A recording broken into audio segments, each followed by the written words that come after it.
Hello दोस्तों, कैसे हो आप। उम्मीद है आप सब अच्छे से होंगे। आज हम लेक्चर नंबर 3 स्टार्ट करेंगे लिविंग वर्ल्ड का। ठीक है, इसमें हम देखेंगे सबसे पहले हम क्या पढ़ेंगे। ये जो लेक्चर नंबर 3 है इसमें हम देखेंगे पहले diversity in the living world. Living world में डाइवर्सिटी कितनी है, क्या होती है डाइवर्सिटी। ठीक है, हम देखेंगे rules of studying the biodiversity. Biodiversity जब हम स्टडी करते हैं तो कौन कौन से रूल्स का हमें ख्याल रखना पड़ेगा और कैसे हमें स्टडी करना पड़ेगा टैक्सोनॉमिकल ऑर्डर्स या बायोडाइवर्सिटी। टैक्सोनॉमी एंड सिस्टमैटिक्स, क्या होता है taxonomy and what is systematics. इसमें हम पढ़ेंगे नॉमेनक्लेचर क्या है और इसके रूल्स क्या है, और लास्ट में हम पढ़ेंगे टैक्सोनॉमिकल कैटेगरीज। ठीक है, जैसे कि किंगडम, फाइलम, क्लास, ऑर्डर वगैरह जो भी है वो सब हम देखेंगे। लेकिन आज हम देखेंगे diversity in the living world क्या होता है। ठीक है, नाउ आज का टॉपिक जो है that is the diversity in the living world. Diversity in the living world. Diversity क्या होती है। डाइवर्सिटी मीन्स हो गया variety of species, number of species. Simply इसको हम बोलते हैं डाइवर्सिटी। कैसे हम समझेंगे डाइवर्सिटी। देखो बेटा, जब आप किसी हैबिटेट में विजिट करते हो, किसी हैबिटेट में क्या, जब आप अपने सराउंडिंग में देखते हो। ठीक है, अगर हम सिंपली स्मॉल हैबिटेट के बेस पे देखेंगे, एक स्मॉल इकोसिस्टम के बेस पे देखेंगे। ठीक है, अपने गांव के लेवल पे देखेंगे, फिर अपने पूरे एरिया के लेवल पे देखेंगे, फिर अपने होल डिस्ट्रिक्ट के लेवल पे देखेंगे, फिर अपने स्टेट के लेवल पे देखेंगे, फिर कंट्री के लेवल पे देखेंगे। इस तरह से जो हम देखते हैं तो हमें क्या नजर आएंगी, large number of species, large varieties of species. ठीक है, presently in the world, world में क्या है, लार्ज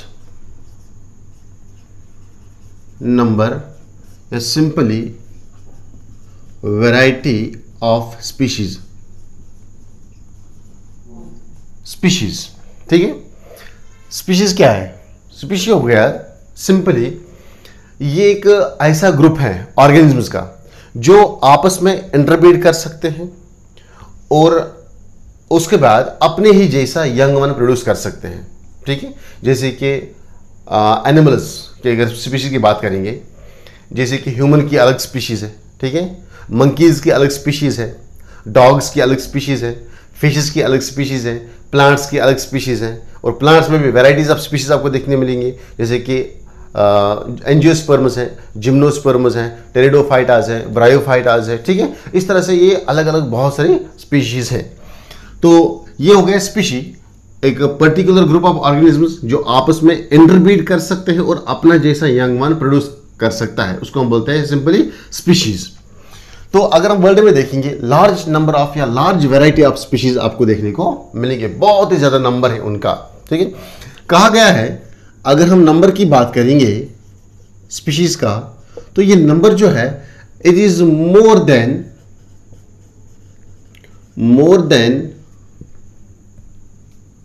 1.5 मिलियन स्पीशीज का नंबर जो कहा जाता है वो मोर देन 1.5 है, यानी कि 1.5 मिलियन से ज्यादा है। 1.5 मिलियन हो गया 150 लाख, सॉरी 1.5 हो गया 15 लाख। ठीक है, 15 lakh species, more than 15 lakh species या मोर देन 1.5 मिलियन स्पीशीज जो है वो अभी प्रेजेंट है। ये जो डेटा है 1.5 मिलियन, इसको हम मान के चलते हैं this is in between 1.7 to 1.8 million. That is 1.7 to 1.8 million means हो गया 17 लाख to 18 लाख स्पीशीज का नंबर है। ये अभी प्रेजेंटली है। ठीक है, ये अभी प्रेजेंट नंबर है, ये प्रेजेंट नंबर है स्पीशीज का जो अब तक के डिस्कवर किए गए हैं। इनमें से कुछ स्पीशीज ऐसी भी है जो फॉर एग्जांपल ये नंबर ज्यादा भी हो सकता है। ठीक है, लेकिन ये मैं उन स्पीशीज की बात करता हूं जो आज तक डिस्कवर किए गए हैं। ठीक है, चाहे वो प्लांट हो। ठीक है, ये 1.7 में सिर्फ प्लांट्स ही नहीं आते, सिर्फ एनिमल्स ही नहीं आते, ये हो सकता है ये आपके प्लांट स्पीशीज हैं, इनमें से आपको आएंगे आपके एनिमल स्पीशीज भी, ठीक है, और इसमें इंसेक्ट्स भी होंगे, इसमें बर्ड्स भी होंगे, इसमें माइक्रोब्स भी होंगे, ठीक है, एटसेट्रा। ये सारे इसके अंदर आएंगे। ये फॉर एग्जाम्पल प्लांट्स के स्पीशीज हैं, एनिमल्स के स्पीशीज हैं, इंसेक्ट्स के हैं, बर्ड्स के हैं, माइक्रोब्स के हैं। इस तरह से वैरायटी ऑफ स्पीशीज जो है वो यहाँ पे अभी डिस्कवर किए गए हैं, प्रेजेंटली हमारे अर्थ के पास हैं, on the surface of earth. तो इसी चीज को हम नाम देते हैं बायोडाइवर्सिटी। अब ये नंबर बढ़ भी सकता है, कम भी हो सकता है, ठीक है।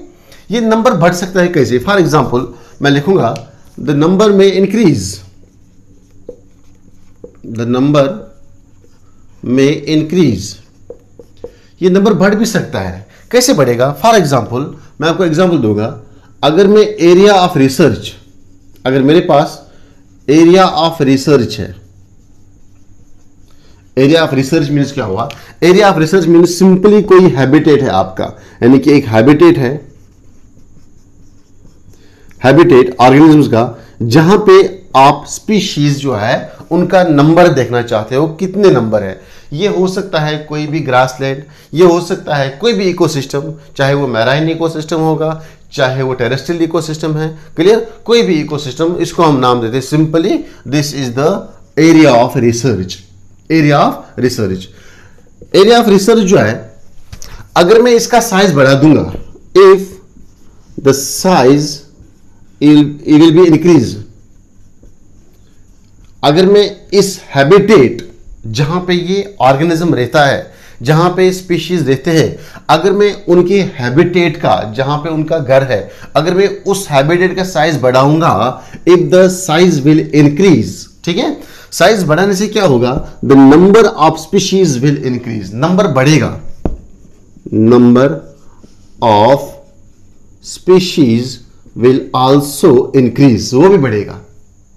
दूसरा केस है, अगर दूसरे केस में मैं साइज रिड्यूस करूंगा, साइज कम करूंगा हैबिटेट का, ठीक है, इफ द साइज, किसका साइज? यानी कि एरिया, एरिया ऑफ रिसर्च, अगर मैं उसका साइज कम करूंगा, इज रिड्यूस्ड, तो ऑब्वियसली यहां पे क्या होगा? क्या रिजल्ट आएगा?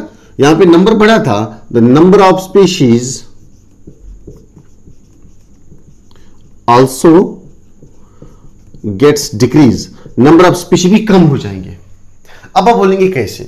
अब आप बोलेंगे सर इसके पीछे रीजन क्या है? देखो, अगर मैंने एरिया बढ़ाया, फॉर एग्जांपल मैं आपको एग्जांपल दूंगा, मेरे पास अभी कोई हैबिटेट है, ये हैबिटेट का जो साइज है ये 100 मीटर स्क्वायर है, 100 स्क्वायर मीटर, ठीक है। अब इस 100 स्क्वायर मीटर में आपके पास जो स्पीशीज लेते थे, फॉर एग्जांपल वो है 500 स्पीशीज।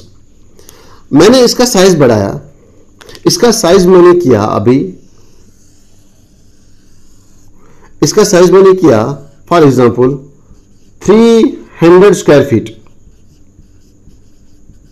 ये था 100 स्क्वायर फीट, यहां पे स्पीशीज थे 500 स्पीशीज।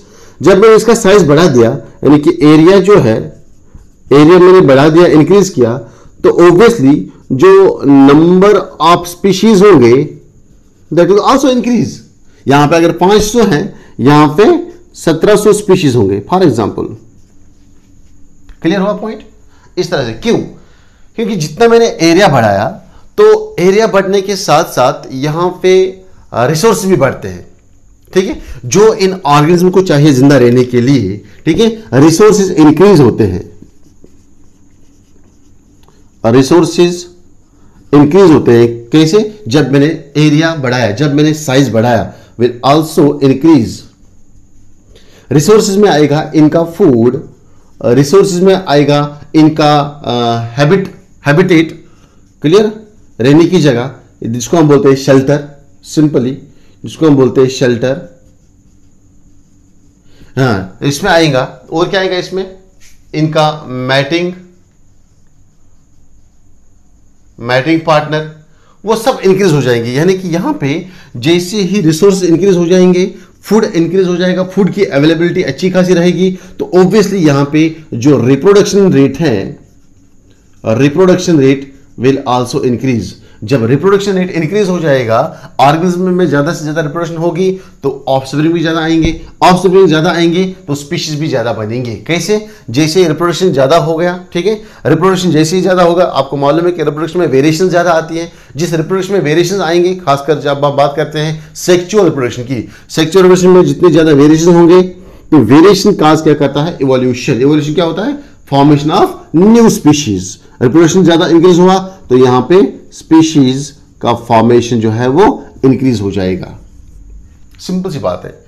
एरिया आपने बढ़ाया, फूड रिसोर्सेज बढ़ेंगे, फूड रिसोर्सेज बढ़ेगा, यहां पे रिप्रोडक्शन ज्यादा होगी, रिप्रोडक्शन ज्यादा होगी तो स्पीशीज का नंबर बढ़ेगा। ठीक है, ये इसके अपोजिट है। अगर आपने साइज कम कर दिया, पहले 500 था, आपने इस एरिया कम कर दिया, 300 था, 300 से आपने 100 स्क्वायर फीट किया दिया, तो स्पीशीज का नंबर घटता जाएगा। क्यों? क्योंकि इनके यहां पे फूड रिसोर्सेज कम पड़ेंगे, शेल्टर कम पड़ेगा, मैटिंग पार्टनर्स कम पड़ेंगे, जिसकी वजह से वो प्रॉपरली रिप्रोडक्शन नहीं कर सकते हैं। अगर रिप्रोडक्शन रेट कम हुआ तो वेरिएशंस कम होंगी, वेरिएशंस कम होंगे तो ऑब्वियसली उस हैबिटेट में, उस एरिया के अंदर जो स्पीशीज नए बन रहे थे वो कम हो जाएंगे। क्लियर? स्पीशीज बनना क्या है? किसका रिजल्ट है? नई स्पीशीज का बनना is only the result of the reproduction. जो रिप्रोडक्शन के अंदर वेरिएशंस आती है उस पर डिपेंड होता है वो। ठीक है, तो ऑब्वियसली यहां पे ये चीजें, सारी चीजें नहीं होगी, इसलिए यहां पे नंबर ऑफ स्पीशीज जो है वो डिक्रीज हो जाएगा। तो ये था नंबर के बारे में। इसका मतलब ये नंबर जो है ये बढ़ भी सकता है, ये नंबर कम भी हो सकता है, लेकिन अभी के लिए जो प्रेजेंट डिस्कवर स्पीशीज है that is 1.7 to 1 in between, इसके बीच में 1.7 to 1.8 मिलियन, और कुछ साइंटिस्ट जो है, टैक्सोनॉमिस्ट जो है वो उसको बोलते हैं it is more than 1.5 million species. तो क्या लिखेंगे हम?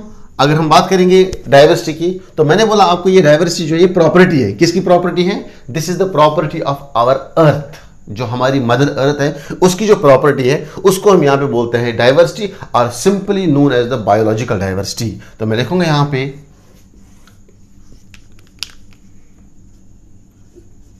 The total types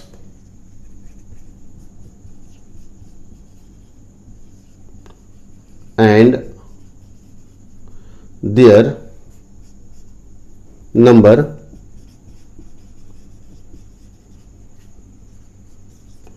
the total types and their number of species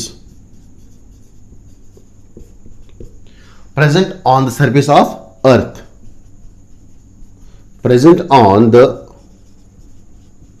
surface of earth।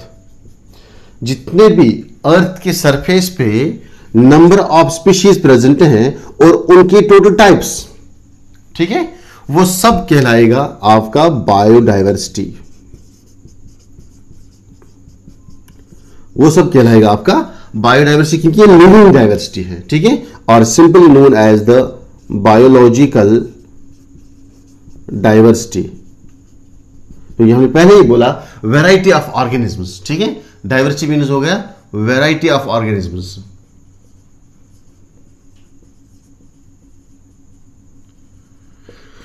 ये जो वैरायटी ऑफ ऑर्गेनिजम्स हैं इनका नंबर कितना है, तो ये कंस्टिट्यूट करता है टोटल बायोलॉजिकल डाइवर्सिटी और सिंपली बायोडाइवर्सिटी। ठीक है बेटा, इसको नोट करो जल्दी से।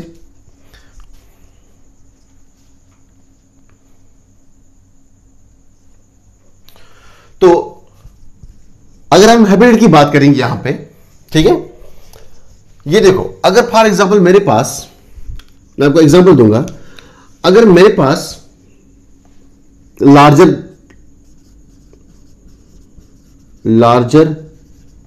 एंड डेंस फॉरेस्ट, मेरे पास स्मॉलर फॉरेस्ट भी है, ये दो हैबिटेट है मेरे पास, ये दो एरिया ऑफ रिसर्च है मेरे पास। आप मुझे बोलो इसमें लार्जर नंबर ऑफ स्पीशीज किस में होगा?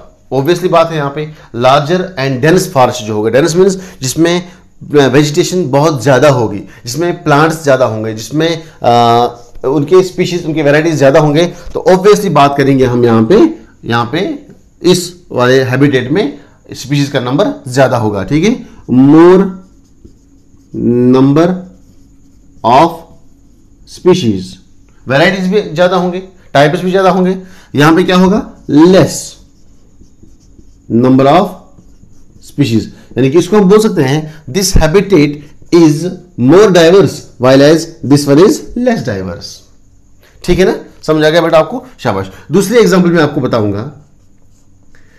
अगर मेरे पास कोई ओल्ड एरिया है, बहुत पुराना है, ओल्डर एरिया या सिंपली हैबिटेट बहुत पुराना है, और दूसरा हैबिटेट मैंने न्यूली डिस्कवर किया, न्यू एरिया, ये नया एरिया मैंने बनाया, नया इकोसिस्टम मैंने बनाया, तो ऑब्वियसली यहां पे मुझे बोलो आप नंबर किस में ज्यादा होगा। ऑब्वियसली जो जितना पुराना होगा उसमें बहुत सारे वैरायटीज के स्पीशीज आपको मिलेंगे। क्यों? क्योंकि वहां पे स्पीशीज बहुत देर से रह रहे हैं, वहां पे बहुत समय से रिप्रोडक्शन चालू है, वहां पे बहुत समय से वेरिएशंस आते रहते हैं, वहां पे already food, shelter, mating partners availability में ज्यादा है। तो इसलिए जो एरिया, जो रिसर्च एरिया, जो हैबिटेट जितना पुराना होगा उसका डाइवर्सिटी ऑफ स्पीशीज भी ज्यादा होंगे। It is more diverse of species as compare to this one, this will be less diverse of species. क्योंकि जो एरिया है इसको डाइवर्स बनने में बहुत ज़्यादा टाइम लगता है, ठीक है, क्योंकि स्पीशीज बनने में बहुत ही ज़्यादा टाइम लगता है, इसमें मिलियंस ऑफ ईयर्स लगते हैं, थाउजेंड्स ऑफ ईयर्स लगते हैं। ये स्पीशी बनना, न्यू स्पीशीज बनना, ये एक आसान बात नहीं है। इसीलिए जो जितना हैबिटेट ओल्ड होगा उसमें ज्यादा स्पीशीज होंगे, वो ज्यादा रिच स्पीशी, रिच डाइवर्स होगा, ठीक है, as compare to the new area. ठीक है, इसका स्क्रीनशॉट ले लो जल्दी से। अब हम आएंगे रूल्स ऑफ बायोडाइवर्सिटी, कैसे हम पढ़ेंगे बायोडाइवर्सिटी के रूल्स क्या क्या है, जल्दी करो, शाबाश।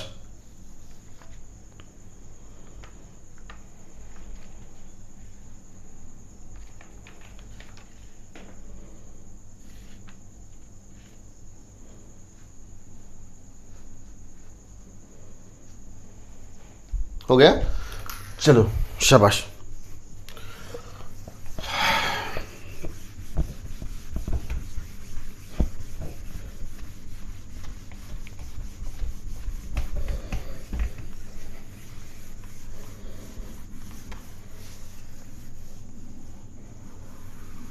इसी का दूसरा पार्ट है ये। अब क्या हम बोल सकते हैं सर कि स्पीशीज का नंबर बढ़ सकता है year after year? Yes, it could be increase. ठीक है, स्पीशीज का जो नंबर है also increase year after year, यानी कि हम बोल सकते हैं ईयरली भी स्पीशी का नंबर बढ़ सकता है। अगर 2019 में 10 स्पीशीज थी किसी हैबिटेट में, तो 2020, 2021, 2022 में आप वहां पे फाउंड कर सकते हो कि वहां की स्पीशीज जो है वो इंक्रीज हो सकते हैं, नंबर उनका बढ़ सकता है वहां पे। तो रूल्स देखेंगे हम। फॉर एग्जांपल, अगर आप एक फॉरेस्ट से जा रहे थे तो अचानक से आपने कोई ऐसा चीज देखा, कोई ऐसी स्पीशीज उठाई, देखी है वहां पे, तो जो इससे पहले आपने नहीं देखा है, कभी भी नहीं देखा है, ठीक है, तो आप गुमान करोगे अपनी जगह पे कि शायद मैंने न्यू स्पीशीज जो है डिस्कवर की। कैसे पता चलेगा ये न्यू स्पीशी है या कोई ऑलरेडी डिस्कवर्ड स्पीशीज है? तो अब आप इसको क्या करना चाहते हैं, डिस्कवर करना चाहते हैं। तो आप समझ रहे हो कि मैं भी अपना नाम जो है साइंस में कमाना चाहूंगा। तो कैसे? देखो, उसके लिए आपको रूल्स है, rules of studying the biodiversity. कैसे आप बायोडाइवर्सिटी को फॉलो करोगे, कैसे आप इसकी रूल्स पढ़ोगे? Rules of study the biodiversity. For example, अगर आपने न्यू स्पीशीज, अभी मैंने बोला if you have discovered new species, तो उसको डिस्कवर करने के लिए आपको कौन कौन से रूल्स फॉलो करने पड़ेंगे, ठीक है? तो you have to study 4 rules, 4 rules आपको फॉलो करने पड़ेंगे, तब जाके आप इस स्पीशी को डिस्कवर कर सकते हैं। Number 1 is characterization. Okay. Number second is identification. पहले आपको कैरेक्टराइजेशन करना है, उसके बाद आपको उस स्पीशीज का क्या करना है, आइडेंटिफिकेशन. मैं अभी पढ़ाऊंगा एक एक करके. Then you have count it into classification and then nomenclature. 4 rules से आपको ये जरूरी आपको जानना है. First is your characterization, second is your identification, third is classification and fourth is the nomenclature. देखो, जब आप न्यू स्पीशीज डिस्कवर करोगे तो आपको सबसे पहले क्या करना है, you have to study its characteristics. ये स्पीशीज जो है ये दिखने में कैसा है, इसका साइज क्या है, इसका कलर क्या है, क्या ये प्लांट किंगडम में आएगा या एनिमल किंगडम में आएगा, या इससे पहले कोई स्पीशीज डिस्कवर हुआ है ऐसा या नहीं हुआ है, ये सब आपको मॉर्फोलॉजिकल अपीयरेंस से पता चलेगा. क्लियर. फॉर एग्जांपल, ये मैंने देखा है एक स्पीशी, तो मैं देखूंगा इसका कलर क्या है. मैं बोल सकता हूं इसका कलर व्हाइट है. क्लियर. इसका जो शेप है वो सिलेंड्रिकल है, इसका जो टॉप है वो नैरो है, इसकी जो बेस है वो ब्रॉडर है, इसका जो साइज है वो 10 सेंटीमीटर है, फॉर एग्जाम्पल. तो ये कैसे मुझे पता चलेगा, इसको हम बोलते हैं कैरेक्टराइजेशन. यानी कि to study the morphological characteristics. To study, आपको पहले क्या करना है, to study the morphological characters. आपको मॉर्फोलॉजिकल कैरेक्टर स्टडी करने हैं, जिसको हम नाम देते हैं simply external features. External features आपको उस स्पीशी के पहले क्या करने हैं, स्टडी करने हैं, देखने हैं. फॉर एग्जाम्पल, कौन कौन सा एक्सटर्नल फीचर आपको देखना है, व्हाट इज द कलर, क्या इस स्पीशी का कलर क्या है, आपको देखना है इसके शेप क्या है, आपको देखना है इसका साइज क्या होगा, आपको यह भी देखना है वेदर ये ग्रीन है या नॉन ग्रीन है, ग्रीन और नॉन ग्रीन. आप ये भी देख सकते हो, अगर ग्रीन होगा तो मैं दैट मीन्स इसमें होगा प्रेजेंस ऑफ, शाबाश, प्रेजेंस ऑफ क्लोरोफिल. अगर ये नॉन ग्रीन होगा तो इसमें होगा एब्सेंस ऑफ क्लोरोफिल. तो इस तरह से आप ऐसे कैरेक्टर्स यहां पे इसको आप देख सकते हो, जिसको हम नाम देंगे कैरेक्टराइजेशन. ठीक है बेटा. या इस तरह से अगर ये एनिमल होगा तो एनिमल में आप देख सकते हो प्रेजेंस और एब्सेंस ऑफ स्केलेटन. सिंपल. अगर आप और कुछ कैरेक्टर्स देखना चाहते हो यहां पे तो बहुत सारे कैरेक्टर्स होंगे. ठीक है. एक्सोस्केलेटन है या एंडोस्केलेटन है, क्लोरोफिल प्रेजेंट है या नहीं है, ये सब आपको पता चलेगा इसके कैरेक्टराइजेशन से. ठीक है. जब आपने कैरेक्टराइजेशन किया, जब आपने इसके एक्सटर्नल फीचर्स पढ़ लिए, यानी कि देख लिए, उनको आइडेंटिफाई किया, उसके बाद आपको करना है आइडेंटिफिकेशन. आपको आना है आइडेंटिफिकेशन पे. आइडेंटिफिकेशन मींस क्या है, जो कैरेक्टर यहां पे आपने देखे हैं, जो आपने इसके एक्सटर्नल मॉर्फोलॉजी देखी है, जो आपने इसके एक्सटर्नल फीचर्स बताए हैं, उसके बेस पे आप इसको आइडेंटिफाई कर सकते हो, उसको रिकॉग्नाइज कर सकते हो कि ये स्पीशी इससे पहले डिस्कवर हो चुका है या ये डिस्कवर नहीं हो चुका है. अगर ये डिस्कवर हो चुका है तो उसको एक पर्टिकुलर ग्रुप में रखा होगा, तब जाके वहां पे आपको और पता चलेगा कि इसकी ये वही स्पीशी है या कोई नई स्पीशीज है. ठीक है. तो इसमें हम क्या pढ़ते हैं, जो हमारा आइडेंटिफिकेशन है, आइडेंटिफिकेशन में जनरली हम ऑर्गेनिज्म को कंप्लीट डिस्क्राइब करते हैं. ठीक है. Here it is the complete description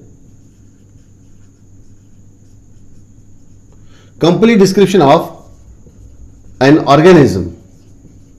जो ऑर्गेनिज्म आपको डिस्कवर करना है, जो ऑर्गेनिज्म आपको स्टडी करना है, पहले आप उसके एक्सटर्नल मॉर्फोलॉजी रीड करोगे, देन उसके बाद एक्सटर्नल मॉर्फोलॉजी के बेस पे आप इसकी कंप्लीट डिस्क्रिप्शन रीड करोगे. कंप्लीट डिस्क्रिप्शन मींस आप जा सकते हो यहां पे इसकी सेल्यूलर नेचर पे, आप जा सकते हो यहां पे इसकी सेल्यूलर नेचर पे, ये ऑर्गेनिज्म सेलुलर नेचर क्या कैसा है इसका, ये यूनिसेलुलर है या ये मल्टीसेलुलर है। क्लियर? इस तरह से बहुत सारे कैरेक्टर्स यहाँ पे आप फिर से आइडेंटिफाई कर सकते हो। जब आपने इस ऑर्गेनिज्म को कंप्लीट डिस्क्राइब किया तो इसके बाद आपका आएगा थर्ड स्टेप। थर्ड स्टेप क्या है? Third step is your classification. Then उसके बाद आपने क्या करना है, इस ऑर्गेनिज्म को एक पर्टिकुलर क्लास में रखना है। ठीक है, इसको एक पर्टिकुलर टैक्सॉन में रखना है। ठीक है, इसको हम रखेंगे इन ए पर्टिकुलर टैक्सॉन, एक पर्टिकुलर टैक्सॉन, यानी कि इसको हम ग्रुपिंग करेंगे। Simply classification means the grouping of species.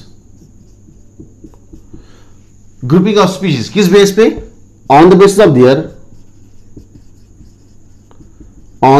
Of their identification.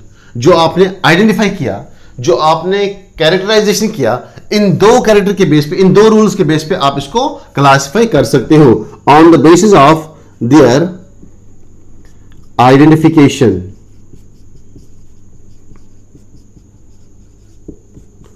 और इसको आप एक पर्टिकुलर टैक्सॉन, एक पर्टिकुलर ग्रुप में रख सकते हो। फॉर एग्जाम्पल सर कैसे हम यहां पे बता सकते हैं? देखो यहां पे फॉर एग्जाम्पल जैसे ही आपने कैरेक्टराइजेशन किया, आपको मिला कोई ऑर्गेनिज्म।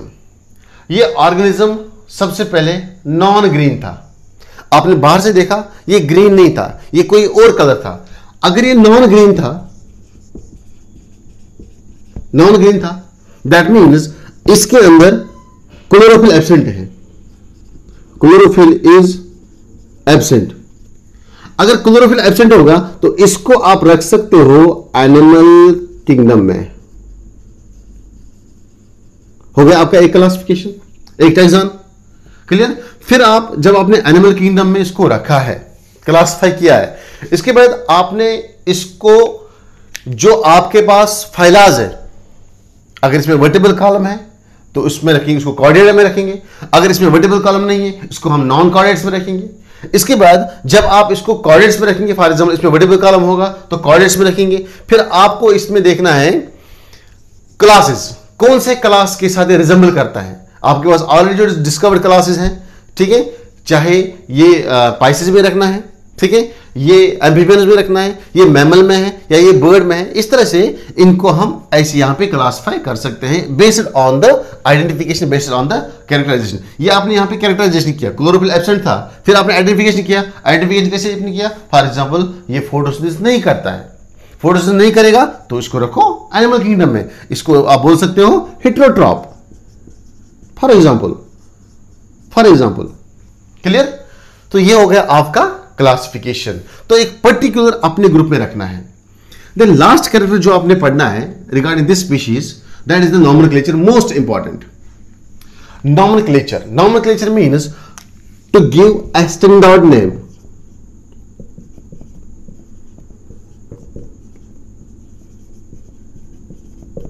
आपको जो आपने स्पीशी देखा है, अगर ये स्पीशीज न्यू है, इससे पहले डिस्कवर नहीं हो चुका है, किसी ने इसको देखा नहीं है, तो आपने देखा है इसको on the base of characterization, on the base of identification, इसको आपने क्लासिफाई भी किया, तो अब इसको आपने नाम देना है।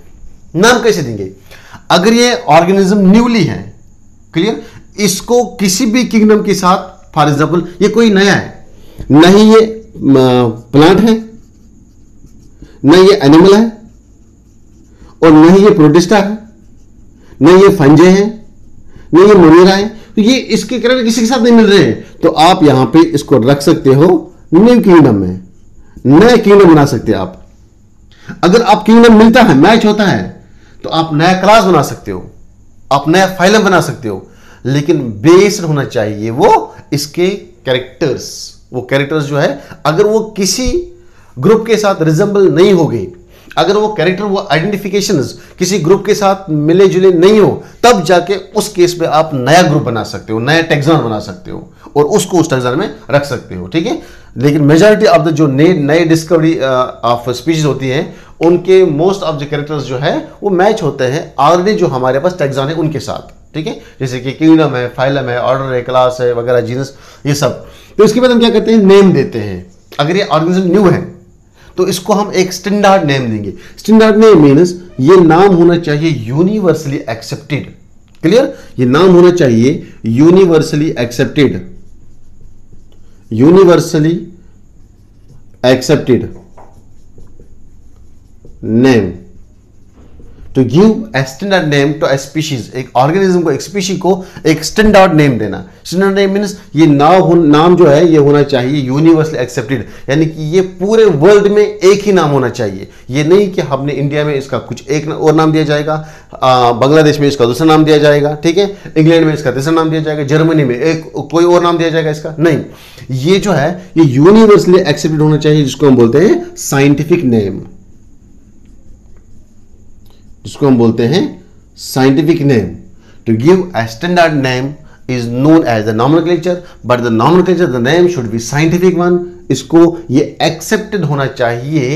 एक तो यूनिवर्सली एक्सेप्टेड मीन्स ये इसको जितने भी खासकर मेजर टैक्सोनॉमिस्ट हैं वो इसको एक्सेप्ट करने चाहिए कि हाँ ये न्यू स्पीशीज हैं, इसके जीनस, इसके स्पीशीज जो है वो आज तक डिस्कवर नहीं किए गए हैं, तो आप इसको नया नाम दे सकते हो, ठीक है, ओके। तो ये कॉमन नेम से डिफरेंट होना चाहिए। It's different from the names of other species, the names of other species, ठीक है। फॉर एग्जाम्पल आपके पास कोई ऐसा स्पीशी है, फॉर एग्जाम्पल उसका नाम है मकस डोमेस्टिकस, हाउसफ्लाई, तो आप बोलो कि मैं इसको मकस डोमेस्टिकस नाम दूंगा, नहीं, वो नहीं चलेगा। वो न्यू नेम होना चाहिए। वो नाम जो है वो डिफरेंट होना चाहिए with that of the previous species. जो आपके पास ऑलरेडी डिस्कवर्ड स्पीशीज है उनके पास जो नेम है वो नाम यहां पे आपको नहीं देना है, और नहीं आप ये नाम किसी और स्पीशी के लिए यूज कर सकते हो। हम आगे पढ़ेंगे इलाबोरेटली, जब मैं आपको नॉमेनक्लेचर पढ़ाऊंगा, इसके रूल्स पढ़ाऊंगा, तब जाके आपको मैं सारे सिस्टम उसके ब्रिज पढ़ाऊंगा। लेकिन अभी के लिए याद रखो, ये नॉमेनक्लेचर जो है इसको हम एक्ट करते हैं as the rules for studying the biodiversity. यानी कि अगर आपने कोई नया स्पीशी डिस्कवर किया है, आपको कैसे मालूम पड़ेगा ये स्पीशी मैंने नया फाउंड किया है या ये ऑलरेडी डिस्कवर्ड स्पीशी है, तो आप क्या करोगे, पहले कैरेक्टराइजेशन करनी है, इसके एक्सटर्नल मॉर्फोलॉजिकल स्टडी करने हैं, देन इसकी डीप स्टडी करनी है, आइडेंटिफिकेशन करनी है, ठीक है, कंप्लीट डिस्क्रिप्शन करना है ऑर्गेनिज्म का, देन इसके बाद आपको एक पर्टिकुलर ग्रुप में इसको क्लासिफाई करना है। अगर ये किसी ग्रुप में इसकी जगह नहीं है, इससे पहले ग्रुप में नहीं रखा गया है किसी ग्रुप में, तो आप इसको ग्रुपिंग बना सकते हो। इसके बाद एट लास्ट पे आप इसको एक पर्टिकुलर नाम दे सकते हो, ठीक है, according to the rules of the nomenclature. ठीक है बेटा, क्लियर। तो आज हमारे 2 पॉइंट्स कवर हो गए इस टॉपिक के, that is the diversity in the living world. Living world में कितनी डाइवर्सिटी है एनिमल्स की, और क्या क्या रूल्स हमें फॉलो करने चाहिए अगर हम बायोडाइवर्सिटी किसी हैबिटेट की डिस्कवरी करेंगे या स्टडी करेंगे तो, ठीक है। नेक्स्ट लेक्चर में हम देखेंगे टैक्सोनॉमी एंड सिस्टमैटिक्स क्या होता है, और इसके साथ में हम कवर करेंगे nomenclature and its rules. Okay, take care, bye.